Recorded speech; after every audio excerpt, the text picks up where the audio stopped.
Okay. You guys have exams this week? Anybody? No one? How many have exams? How about papers due? Yeah, it's midterms. I got my 12-hour exam tomorrow. Well, it starts at 4 o'clock today.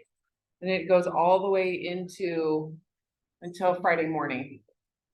So yeah. Open book, open note, whole nother level. And it's all handwritten. So I'm a little nervous. And then I actually have events today. So while my 4 o'clock exam begins, I have my doctorate level class that starts, which means I can't take the test, and then I have to leave for a banquet. So where I have to socialize. So I probably won't start my exam till tomorrow morning if I can sleep. Anyways, so I'm just as freaking stressed out as probably many of you are. What I tell myself though is that I'm fine getting a C, even though I'm probably not. But if I get a C, doing the best I can, well then shit, maybe I'm not cut out for it. So you gotta be okay with that, right? So again, in the process of like currently living, I am trying to teach you guys how to face your fear, how to be, first of all, let's be aware of if you're fantasizing. Did I start? Yeah, I did. Okay. If you're fantasizing about the best case scenario of whatever you're trying to achieve, and that's inspiring you, the probability that you're not taking into account reality is probably pretty high. So as you are inspired to achieve and to reach and to attain and to open your life up to possibility, be conscientious of reality, that the probability of the best case scenario is probably at least pretty unlikely, similar to the worst case scenario that's pretty unlikely. You want to find what's in the middle, right?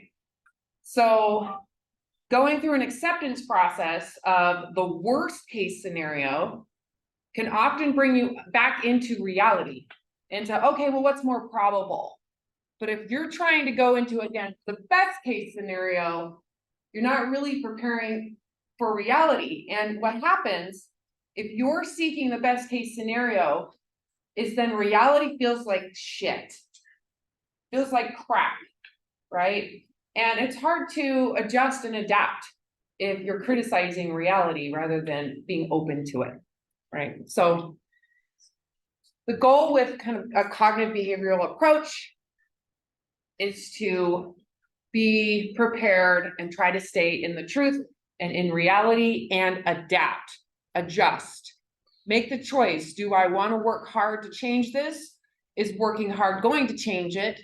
Maybe I should readjust and adapt elsewhere. And there's no answer that is right or wrong. It's all great as long as you're willing to adapt. And at some point, let's just say you end up in a position where you're miserable. Your life is miserable. Your marriage is miserable. Your job is miserable. You're just miserable. You might want to rethink choices you might have made thinking they were the best choice when they might have come at a cost. And so when you reevaluate your choices or reevaluate the best case scenario versus worst case scenario, chances are reality, if you can stay in there, is probably the best case scenario. Okay, going back into aging. So we finished Monday talking about just really glazing over what changes physically as we get older. Your skin, your digestion, your urinary tract doesn't process the same way. Incontinence is really common. Eyesight naturally starts to degrade. Your hearing will naturally lose capacity to some degree. And sexually, our sexual function gets a little more difficult. Doesn't mean it doesn't work, it's just more difficult. So let's go into mental function. Dementia is really common. dementia describes a reversible symptom of progressive forms of brain malfunctioning. So my mother-in-law was recently kind of diagnosed with dementia. They had done a scan. She'd fallen, hit her head, and they wanted to make sure everything was okay. Her brain is shrinking. So her brain is literally shrunk in size. And so her memory has been impacted short term. With that comes like neurological potential problems. So the probability of falling, her likelihood again of having issues controlling her bowel movements and her urinary, and her esophagus isn't functioning so well. So she's a really high risk for choking. Now, dementia is something that's been studied with neuroplasticity. Neuroplasticity means the brain, even if you're aging, can progress. You can learn, you can become, it's like rubber. It can bounce back. So something that's been studied with neuroplasticity and dementia is learning something new. It's more common to see dementia connected to people who are sedentary, who don't exercise, who don't learn new things, who continue to believe the same things over and over and over again without expanding on new horizons or new thoughts. And so by learning a new language, by traveling to new places where you're experiencing life from a position of like being fresh to it, can do a lot to help your brain, to maintain a youthful brain, and to really diminish the impact of dementia. Meditation has been found to lead to improvements in attention and memory in older adults. Why do you think? We talked about meditation a little bit on Monday. Why do you think meditation would be improve the brain function, especially in older people? Just think about what this whole class so far has been about. What is it about meditation that would do something in particular?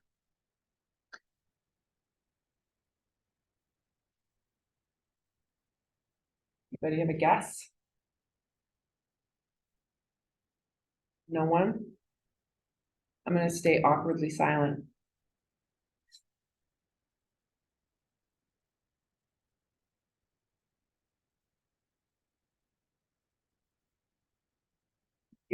Improves mental health and wellness. Well, yes, but what is it doing?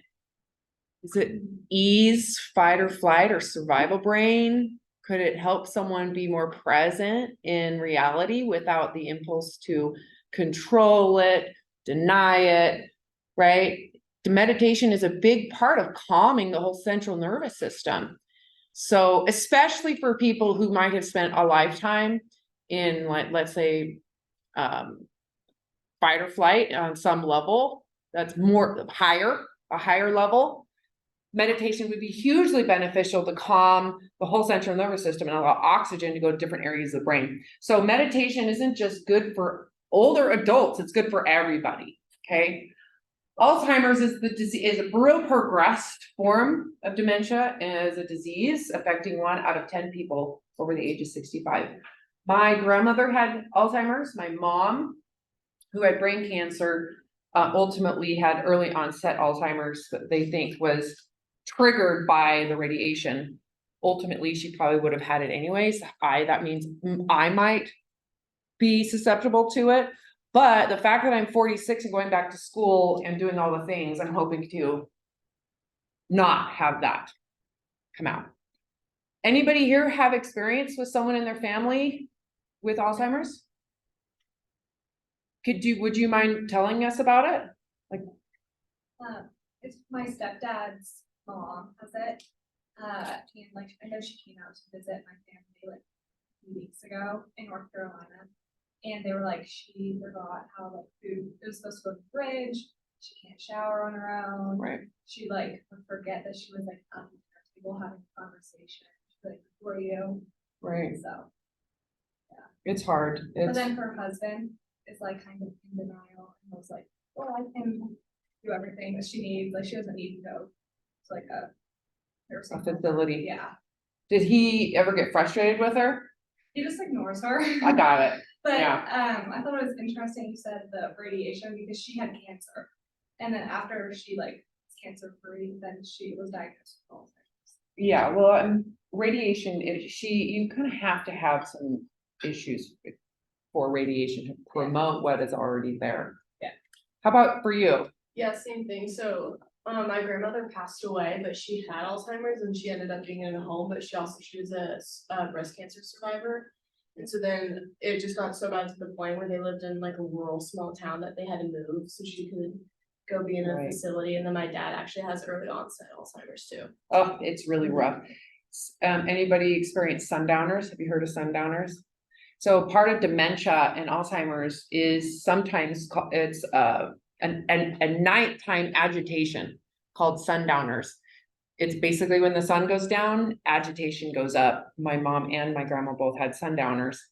And people get like scared. Their fight or flight mechanisms turn way up and they become paranoid, distorted, and really scared. Pacing, agitation, it looks like increased anxiety. It's hard for them to go to sleep. They wake up in the middle of the night worried.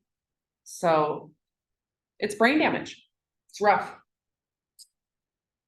So those are issues. So let's get into the death and dying process. Now, this is a very, very sensitive topic. I think I talked about death a couple weeks ago, or was it last week? Maybe I talked about death. I've had a lot of death in my life.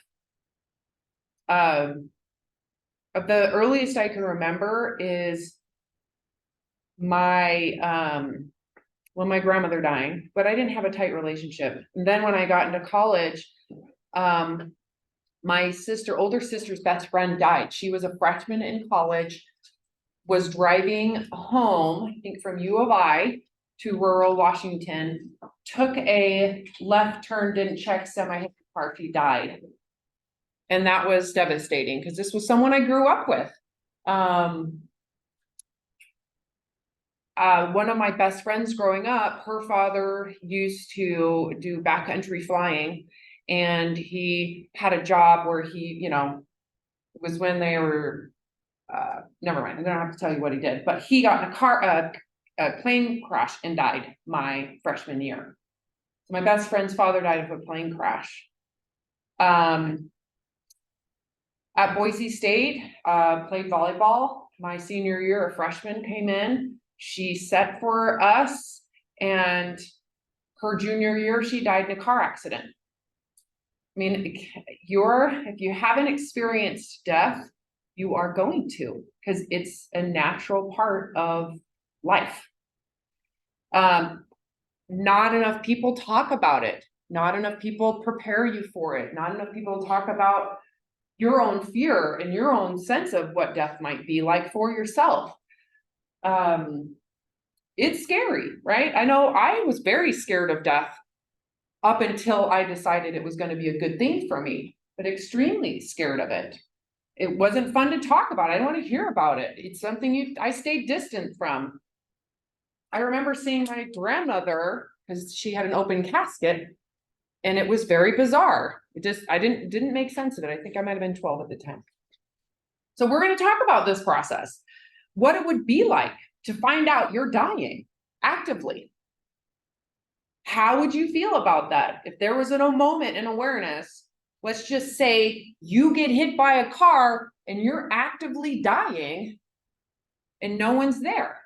How would you process that personally? How do you reconcile that?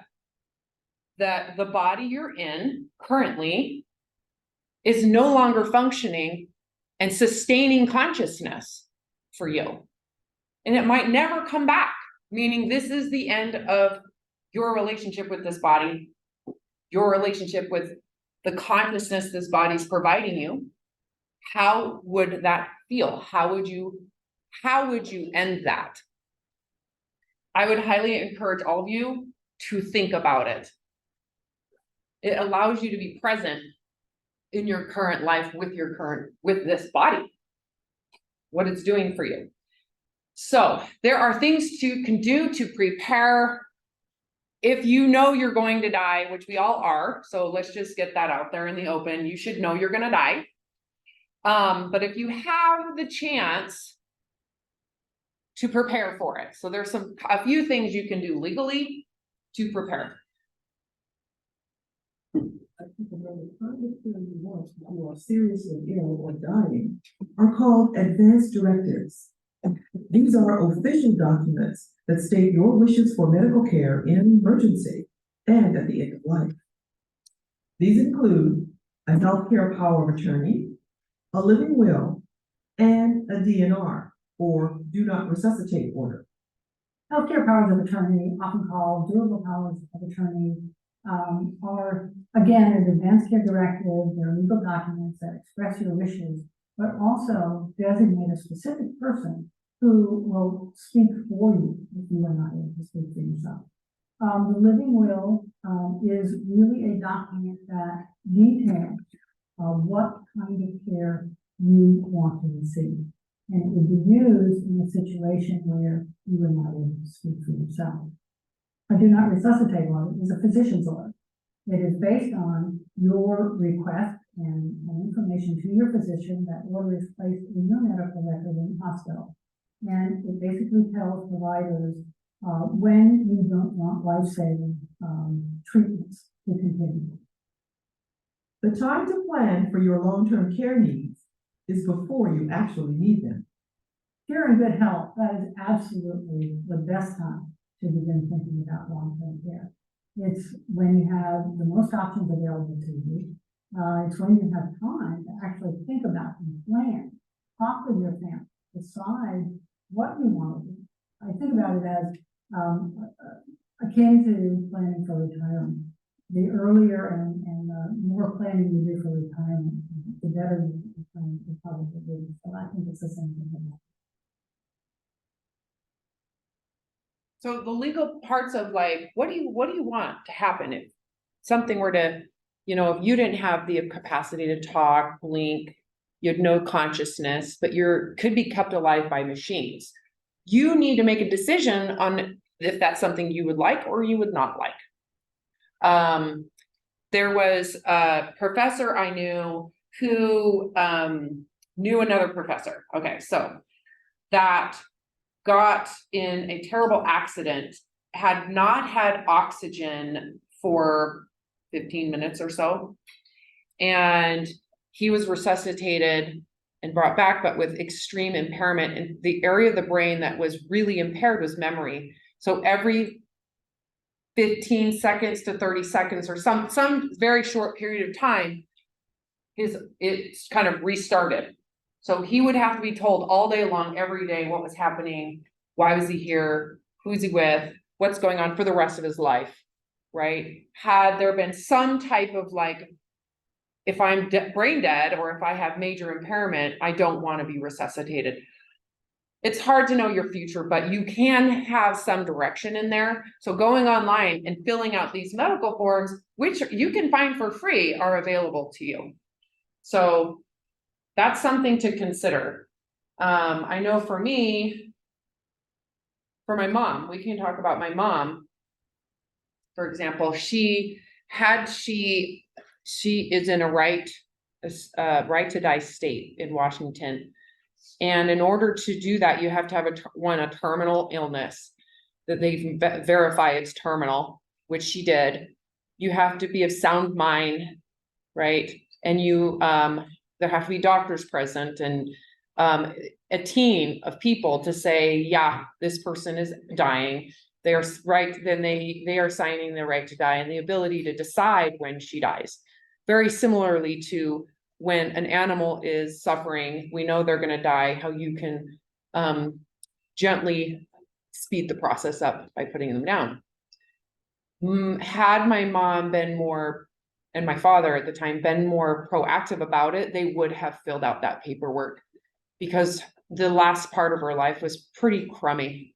And we all had to just sit there and wait as she suffered and suffered and suffered. And yet my dog, like that I had in December, dying of cancer, I could choose to end that suffering for him in a peaceful way, but my mom had to suffer until the very end. So having had known that, they would have done things differently or taken it, they were more proactive.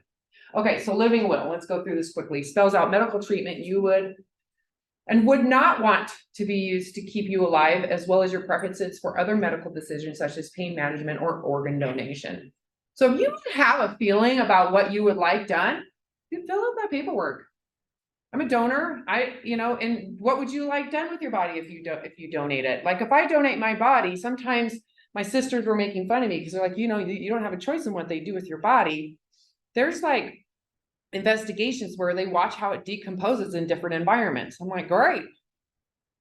That really mattered to my other sister. Like she wouldn't want to be used and watched decomposed, where I don't care, so there's nothing wrong with having a feeling about it either way. I think it would be important that if you do, you get it down in writing. Like I would totally be used in any way. I'd donate everything. I would also be fine being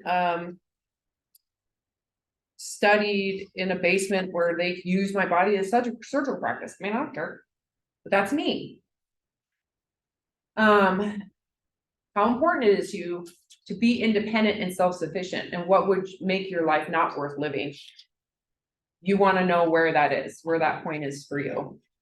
Would you want treatment to extend your life in any situation or in all situations? Would you want treatment only if a cure was possible?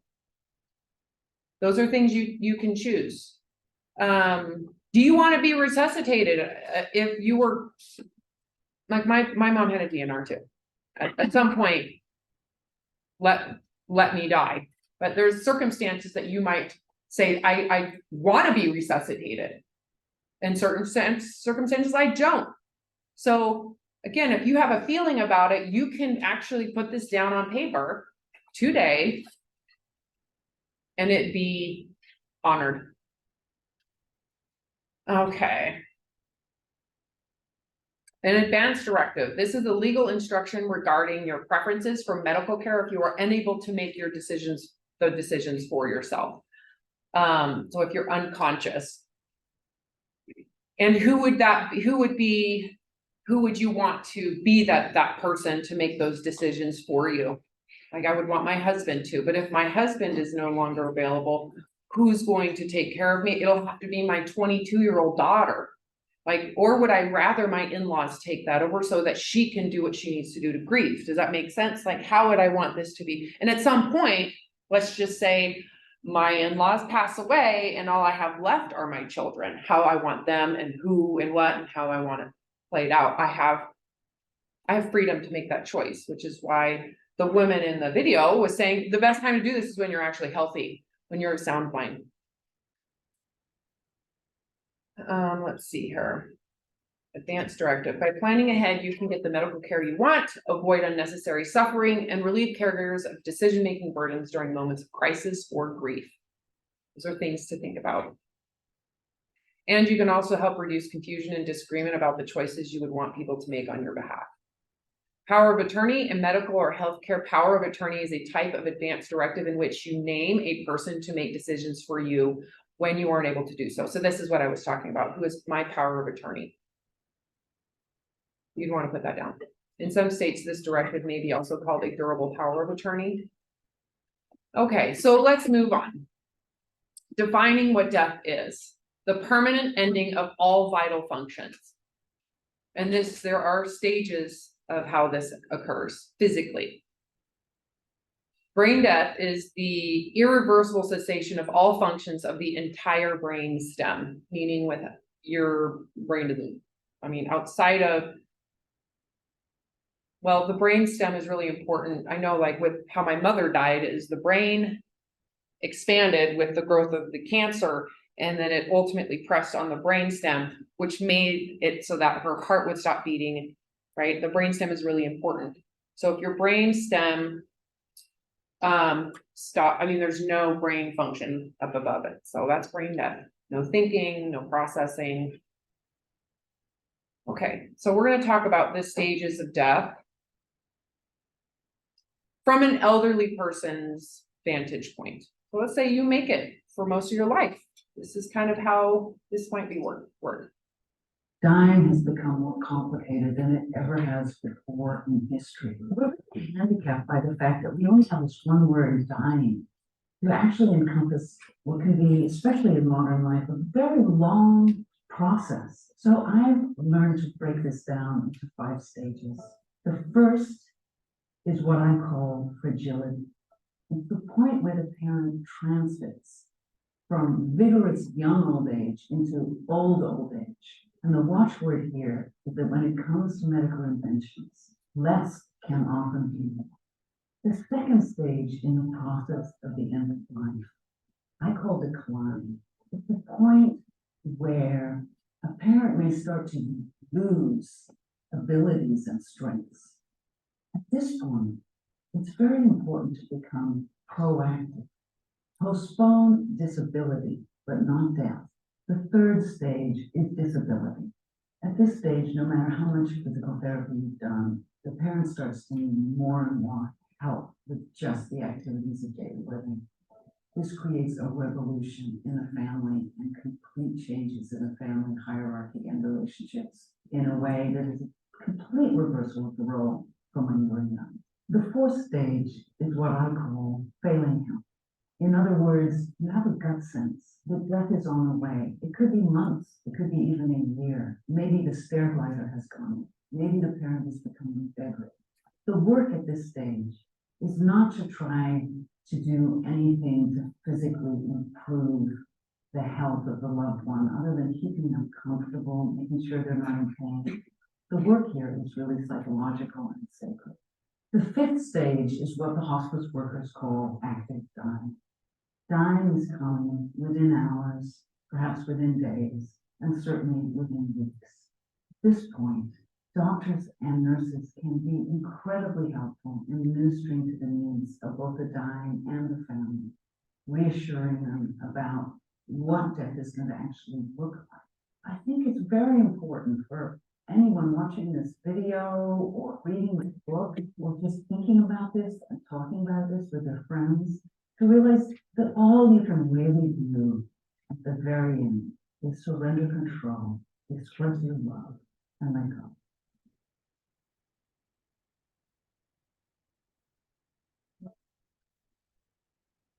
Don?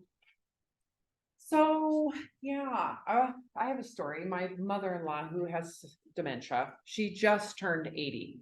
And we went out for dinner on Saturday with her at a very fabulous restaurant.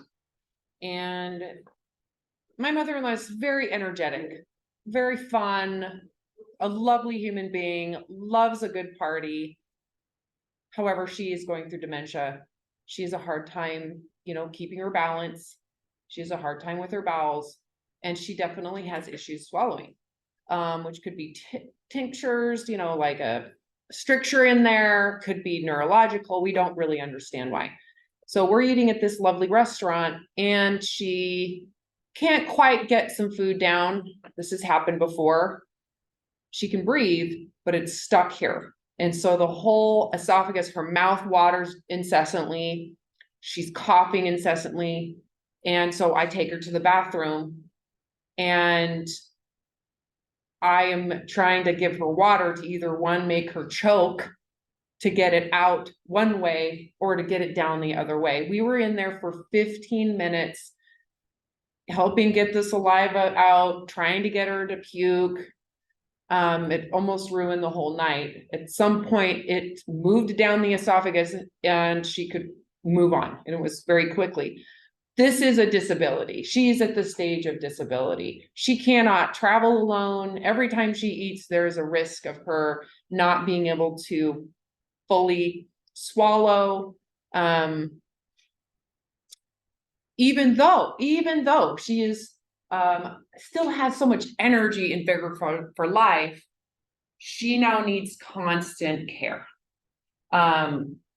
There's more details, but this is a very sad thing. She is in denial, absolute denial. In fact, when my daughter graduated in May, we were in Bozeman. She was going to MSU. Libby came with us, my mother-in-law. Same thing happened at a very nice dinner. And then that night she slipped and fell, couldn't move, peed on the floor. And then I had to help her get to the bathroom to change her clothes. She didn't have anything to protect her from peeing on herself again. So the whole trip was based on me trying to help someone like a toddler, instead of celebrating my daughter who just graduated with a chemical and biological engineering degree. She wanted me to not tell her husband. Don't tell Bob, don't tell Bob. Why would that be? Why would she not want me to say or tell anybody? She doesn't want to face it, it's painful. If it's real, if I tell someone, I might have a problem. I might have to face that I have a problem, even though because it was denial there, we were put in that position. Had we known, we wouldn't have brought her, which would have hurt her. She would have been devastated not being able to go to my daughter's graduation. Like that would have been so depressing for her.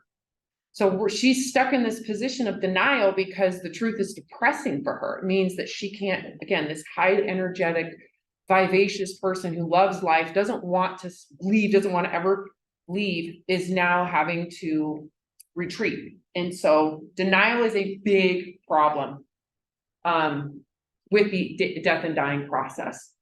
I don't know, how many of you want to die? I mean, unless there's something significantly psychologically troubling that I've been in, the goal is to experience life, right? The goal is to actually explore and to see what life can bring in phases and changes and in different ways and arrangements, right? And so when you're young, you have the energy, you have the potential, you have the directedness, at least you hope to build the directedness.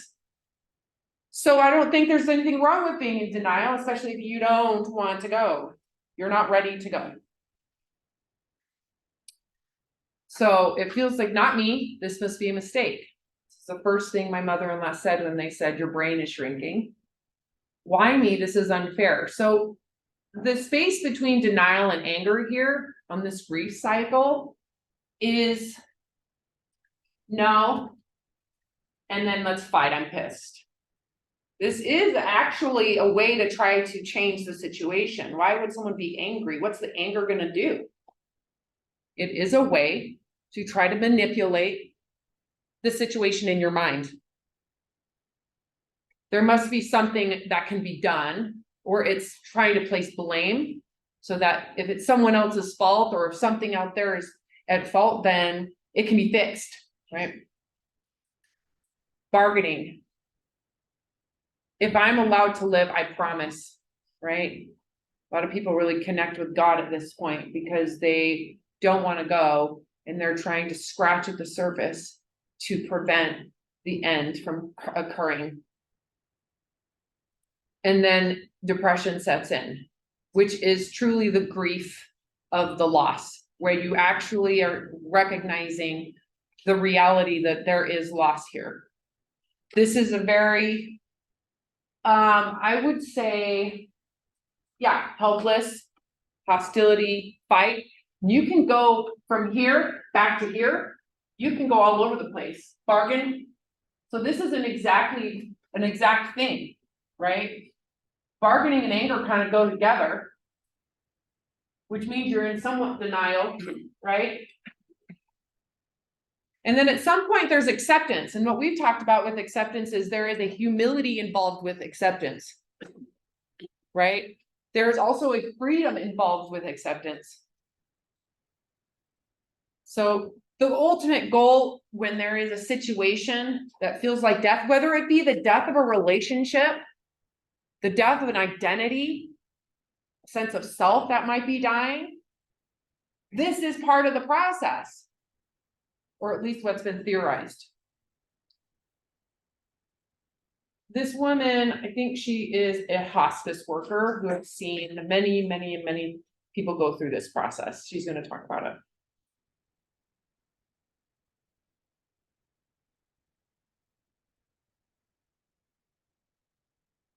First phase would be denial, when they're actually given a terminal diagnosis. They don't feel that bad, so they're thinking, well, they must be wrong, they don't feel that bad. There's gotta be nothing wrong with that. It's the shortest stage. Then there's anger because they're mad because now they have to face the fact that they're dying. They have to get with their loved ones and make decisions there. They have to get their affairs in order. So they're angry. Do they have to do this? And why me? Why do I have to do this? And this could go along too. It could be more aggressive in younger people. That why me? What, I'm too young to do this. That could be more aggressive there. Bargaining is the next stage. Well, a lot of people say, God, just let me do this, just let me see my daughter graduate, just let me get, my son through this wedding, and I promise I'll do whatever you want me to do. I'll give this much to the church, if you'll just let me live this much longer. A lot of bargaining issues there. Then depression. This will probably be the longest stage because now it's settled in, their mindset's set, they know they're gonna die. So then they get depressed and they might withdraw then and stay withdrawn. And this is probably an important stage of all of it because then they're finally getting everything together. They're pulling to themselves, they've got to grieve, they have to grieve for their own life. They have to grieve with who they're leaving behind. They have to grieve to the point that they now have to put all of this stuff in order. So they'll withdraw and they don't want anybody around, and really they need that time to prepare. So when they get to the final stage, which is acceptance, that they know this is gonna happen, they can't fight this anymore. So they know they've got to get the things in order. They know they've got to tell loved ones what they need to tell them. And then they're finally accepting the fact that this is coming. So let's get done what I need to get done before the end is here. So she's describing, obviously, when there's been a diagnosis terminally, right? You're gonna die. What happens if you don't get that? What happens if you don't get the opportunity because of an accident, a catastrophic accident that happens like really fast, right? You're probably going to go through some level of these stages as well, where again, like, whoa, is this really happening? What can I do? What can I, the shock of it all. For me, I went through degrees of this preparing to commit suicide. The grieving process is almost, I would say, the most healing process.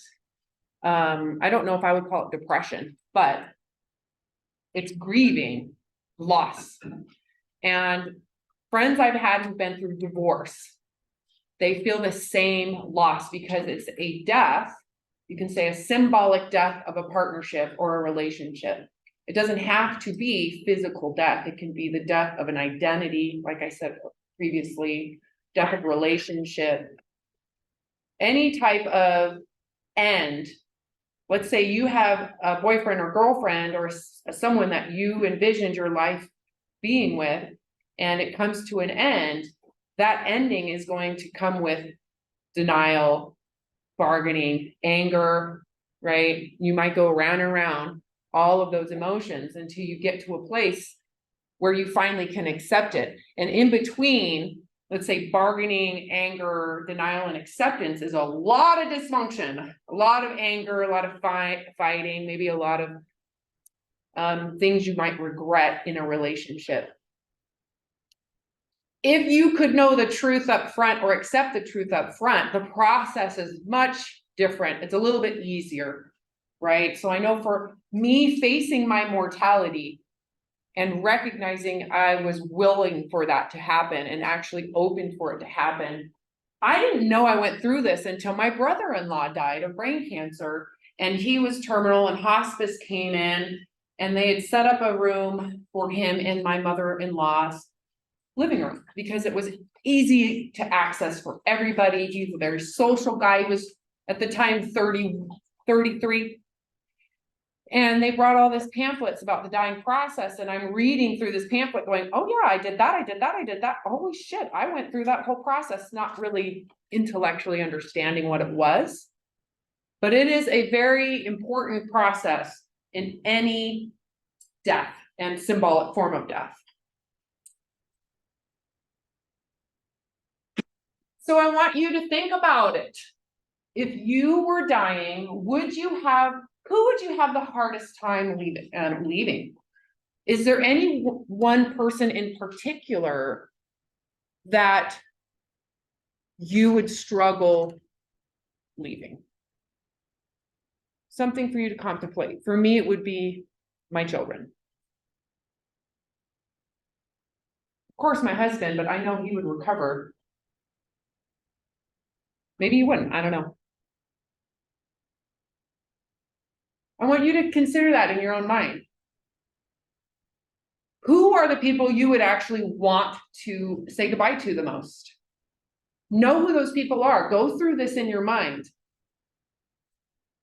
Who would you want to reconcile things with? Is there anybody that you would need to reconcile with? Is it a family member? Is it a friend? Is it a loved someone, a lover? Is it who would you want to make sure everything was closed good for?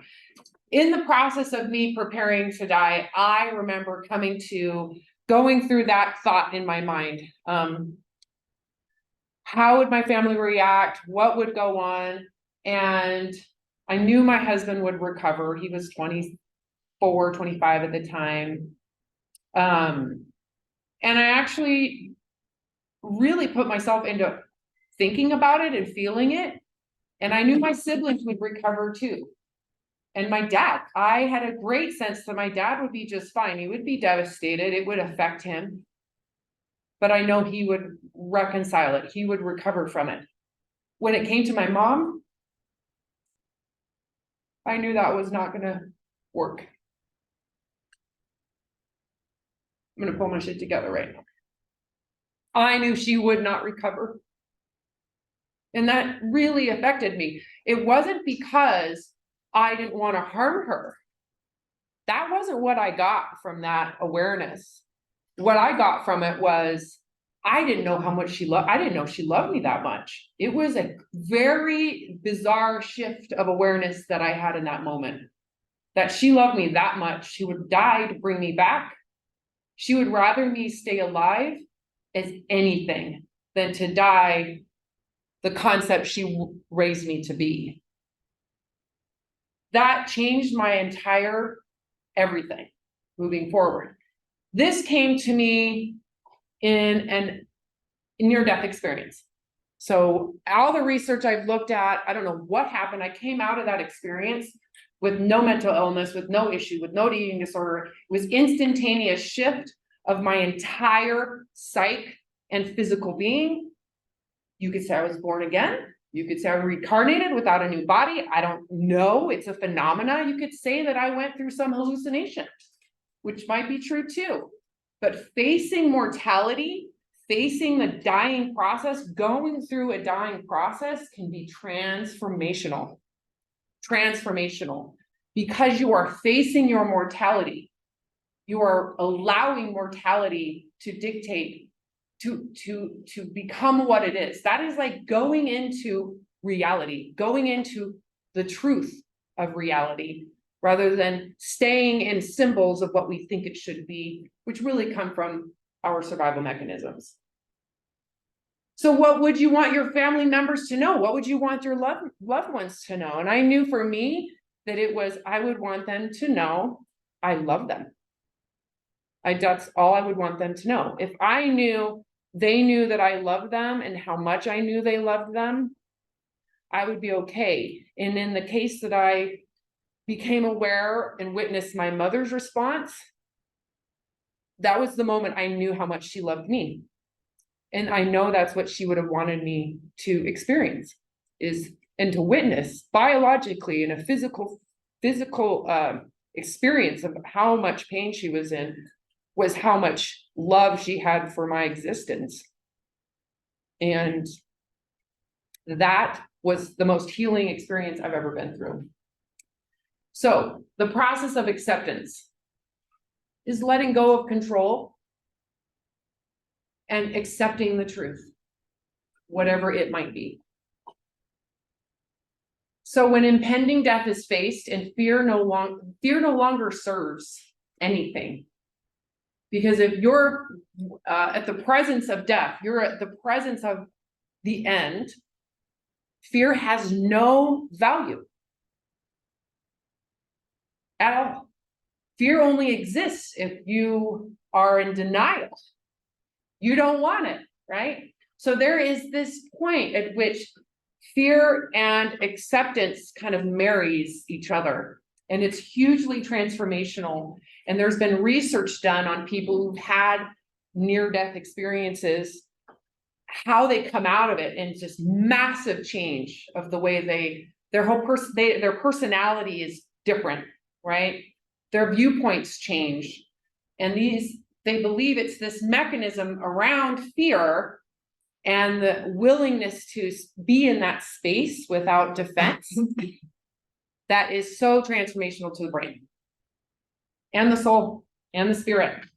So when we look at, again, let's just look at the frame that Maslow looked at it. As you come out of fight or flight, you can reach these other areas of existence for a human being. And it doesn't necessarily take years and years and years and years. It can happen in moments, right, of awareness. But this doesn't happen if you're unwilling to face mortality. If you're stuck in fear, it can't happen. You have to exist in fear and do nothing for that fear to lose its power. Then you can move up. This is about why you should not fear death. However, it is essential that we do confront the thought of death regularly and honestly. By becoming deeply aware of our mortality, we intensify our experience of every aspect of life, writes author Robert Greene. No matter what we do to veil or distract ourselves away from the awareness of death, the awareness will continue to buzz inside of us. When we do not address and embrace the buzzing, it only becomes louder and more intrusive. It causes us to feel intensifying levels of anxiety, aversion, and disorientation. Instead, we must learn how to live with this buzzing and transmute it into the sound of life itself. We must accept death as an essential part of life. Doing things the second time around is almost always less intimidating than the first. So if we consider the idea that we have already experienced what it means to be dead and come to terms with the fact that we will experience it again and be totally and utterly okay, then death becomes easier to face, easier to reduce our fear and apprehension towards. To reduce our fear of death is to crack open the door to life itself. We become more inspired to do things that are interesting, exciting, and fulfilling, rather than being stuck in a cycle of wasting time, feeling anxious, and latching onto material distractions. At some point, we will lose our ability to experience things as we know them. Like it or not, that is the condition of our human experience. If we wish to make the most of our human experience, instead of living in spite of its conditions, we must accept them. Like a vacation to our favorite destination, we should not let our awareness of the trip's end date ruin our vacation. For if a vacation went on forever, it would no longer be a vacation at all. Against all odds, we were given the opportunity to go on this vacation, to experience nature perceiving itself. Ironically, our fear of losing our ability to experience this is what can ruin our ability to ever actually enjoy it.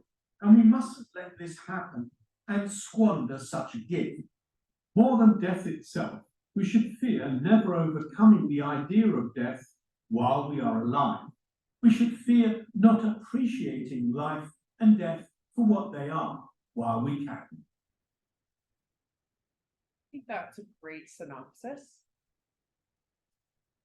And I like how he, the narrator kind of described the buzzing, right? The buzzing of anxiety, which I personally experience as terror, right? Because it grew and grew and grew, is like ran away, hid, deflected, denied. It was almost like I became less and less capable, became more and more codependent on my survival mechanisms, which made the actual vulnerability of my fight or flight more and more intense, or we can call that addiction, right?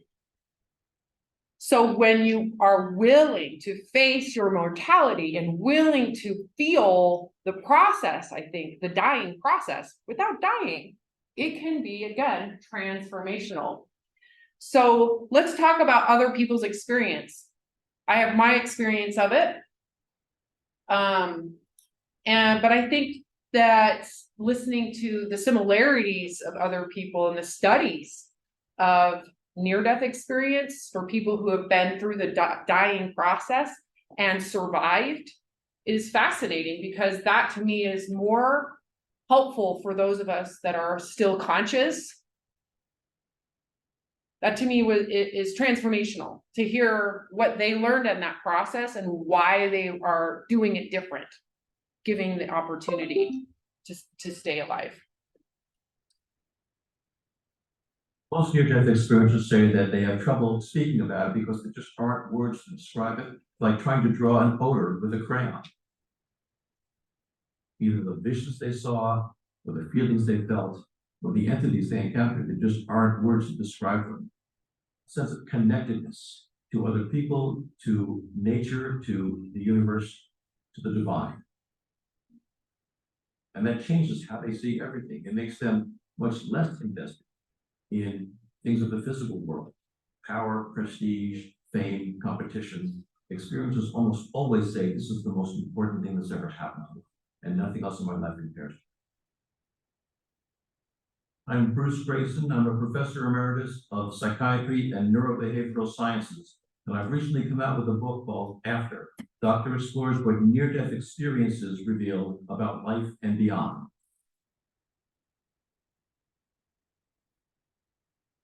Near-death experiences are profound, subjective experiences that many people have when they come close to death, or sometimes when they are in fact pronounced dead.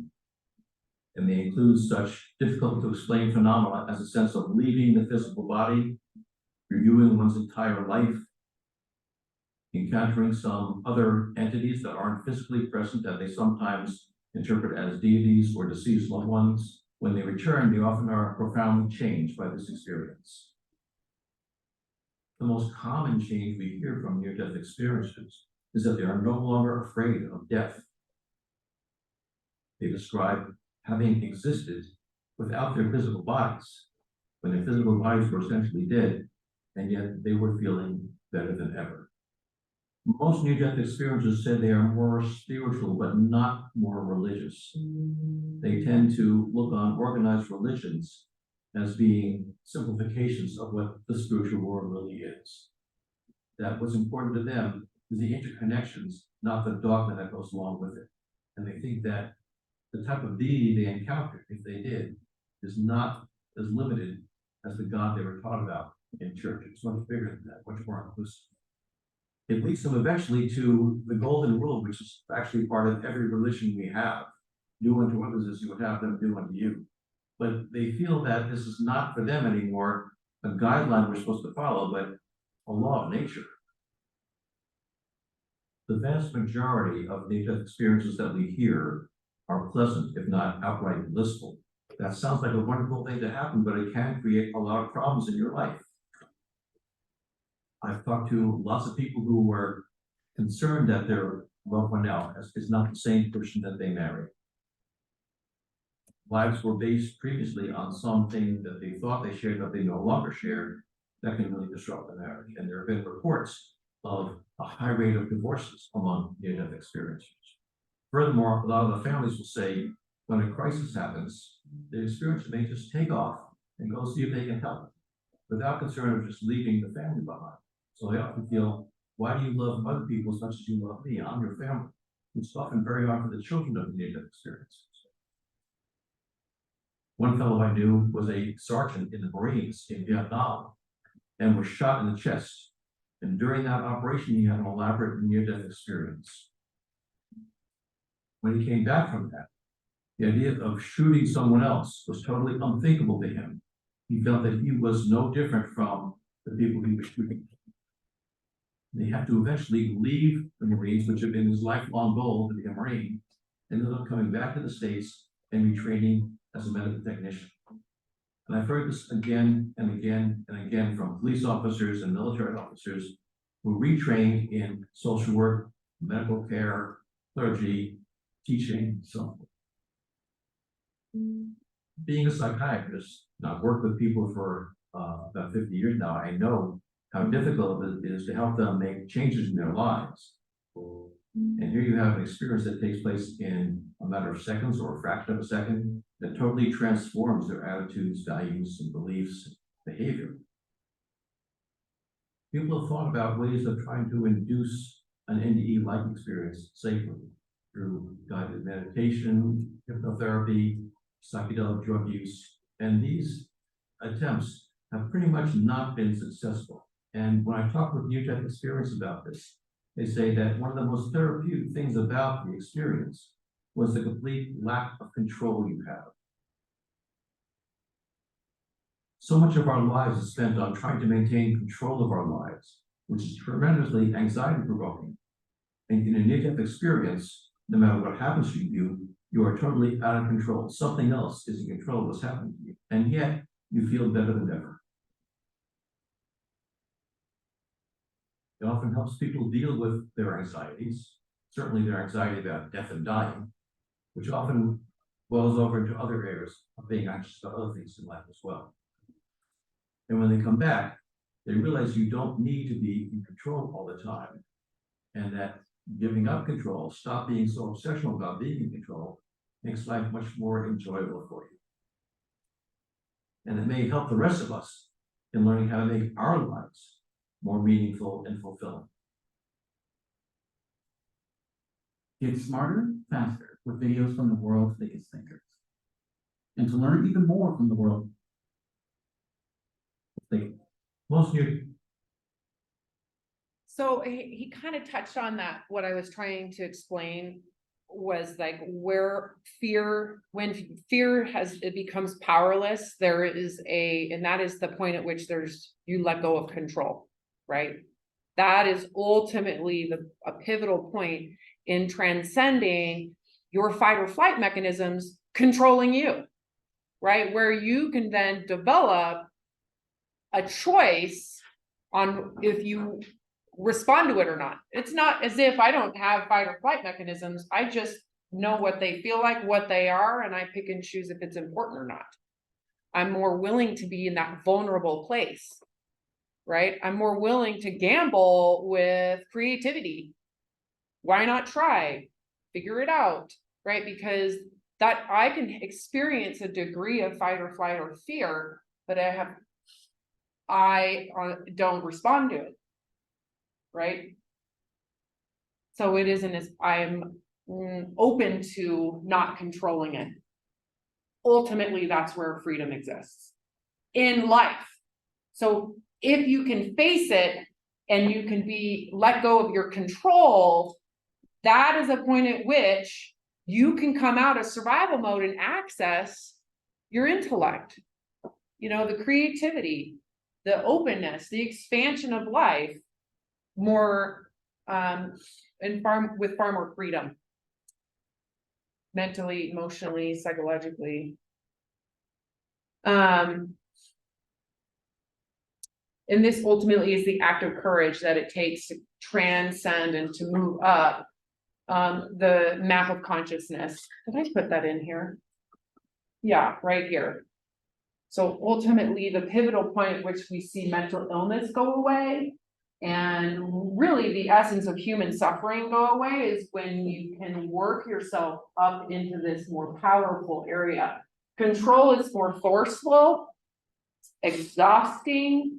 You have to predict, you live in states of cognitive distortion. You have courage, which requires on some level facing mortality, because your biology is saying you'll die because of vulnerability. You can work up into other states of existence.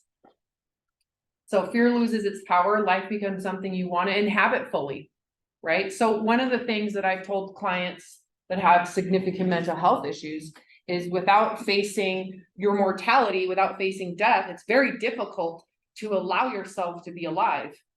In fact, you can, oftentimes it's described as disinhabiting or detaching or disassociating from your body, because the body ultimately is performing that, you know, that vibration, that fear, the anxiety that comes with being alive, right? And so if you're not willing to experience that, you're not actually fully living the life that you have. You're not fully accessing consciousness available to you to navigate your life with this body, to make decisions that are about enjoying your life and about exploring with what we live in today, just to try new things, right?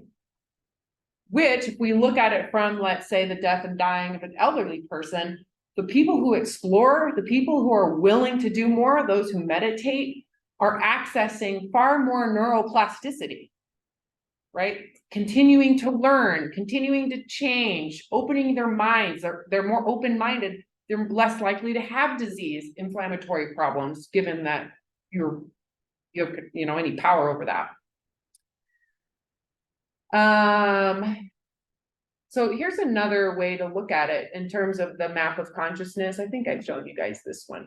This courage right here is access to everything else. And again, courage doesn't exist unless fear is there. So what it takes to get past fear is the courage, which means fear is there and you are not controlling it. You're allowing it to be there. You are surrendering your control. And I'm telling you, there can be massive shifts in how you experience reality because of that. It's not easy. So when we look at higher states of consciousness, there's, especially if you look at people like Maslow did, who are exceptional, right? They are more reverent. There's a humility. They aren't the same kind of pompous, self-centered, narcissistic, inflated, I'm the best human in the world. That it means nothing to them. They don't want that. They don't aspire to that. That's so limiting and that's so small compared to being accepting kind of the smallness of yourself. It's massive. It's like, I don't know how many of you have experienced this. How many of you have been down the middle fork of the Salmon River? Anybody?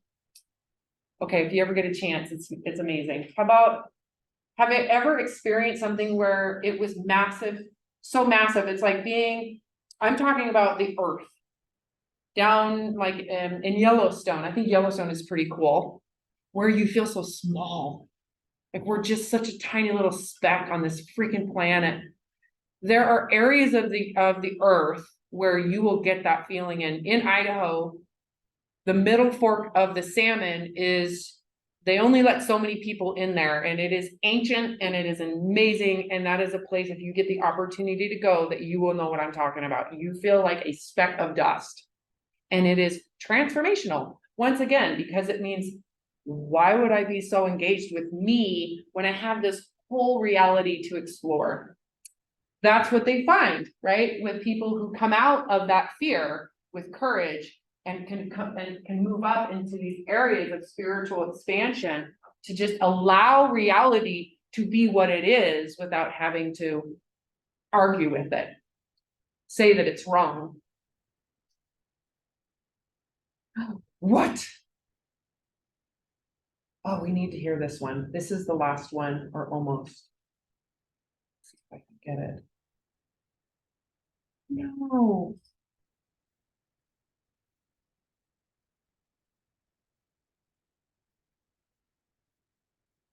Let me see if I can find this, Is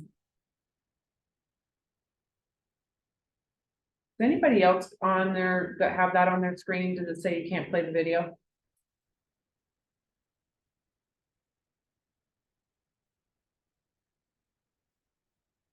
Well, that bums me out.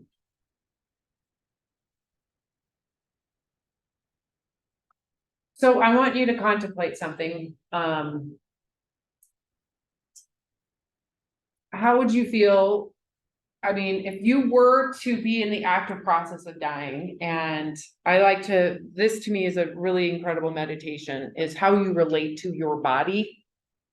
Because in the end, your body is the most sacred, intimate relationship you'll ever experience in your lifetime.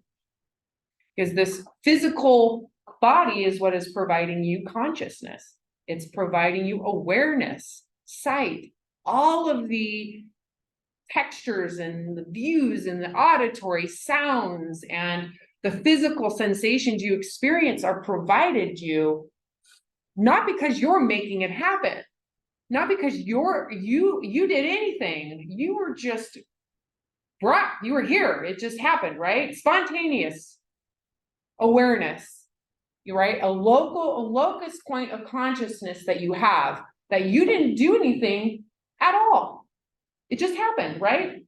So if this relationship with your body is coming to an end, it's coming to close, what would you want to tell your body?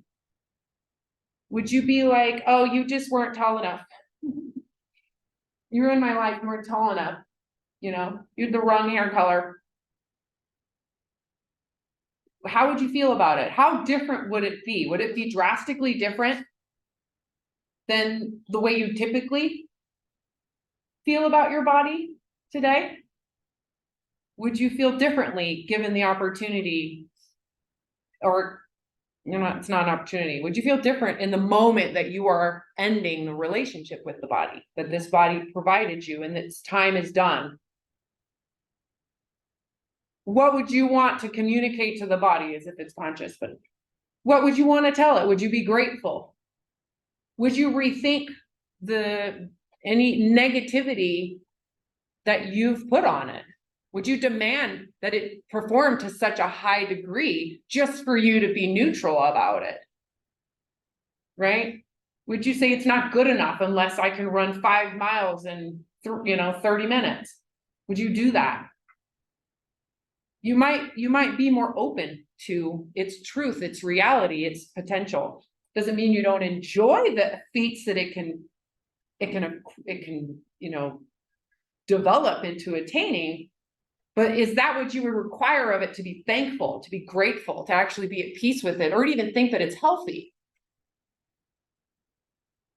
How would you feel about your body and life it provided for you? If you got a second chance and a new body, how would you relate to the next one? Just for play's sake. You're going to get another chance. You fucked this one up. Okay, we're going to let you do it again, right? Do over. But you get a new body. How would you treat the next one? Would you treat it the same way you treated this one? Or would you treat it differently? How would you want to relate to the next body? Would you relate to it in a better way? And if that's the truth, if you would relate to a new body given to you for a new life, if you would relate to that one in a more loving, kind way, what's wrong with the one you have now to where it doesn't deserve that same grace, that same care, that same appreciation? My point being, appreciate the life you have, appreciate the consciousness and life that this body is providing you, use it for good, take care of it. And then lastly, let's finish with this. Given a second chance, knowing what you know now with the life you've lived, what would you do with a new life given the opportunity? What would you not do? What would you do differently? And the reality is, why wouldn't you do that now? Right? Update your software. You don't need a new body, you don't need a new life to transform regret into wisdom. Do that now. Don't wait, there's no reason to wait. You can update your software as you learn. And you can do all of this now. So I guess what I'm trying to get to you through the end of this conversation about death and dying and transformation and appreciating the body you have is be kind to it now. Appreciate it now. Don't wait until you die and have to separate and go, wow, I really appreciated my life that you provided me. Thank you. You can do this every day in the here, in the now. Okay, we'll see you guys on Monday. Don't forget to work on your meditation assignment. This one's pretty cool. You should enjoy it. Have a good weekend. Hello.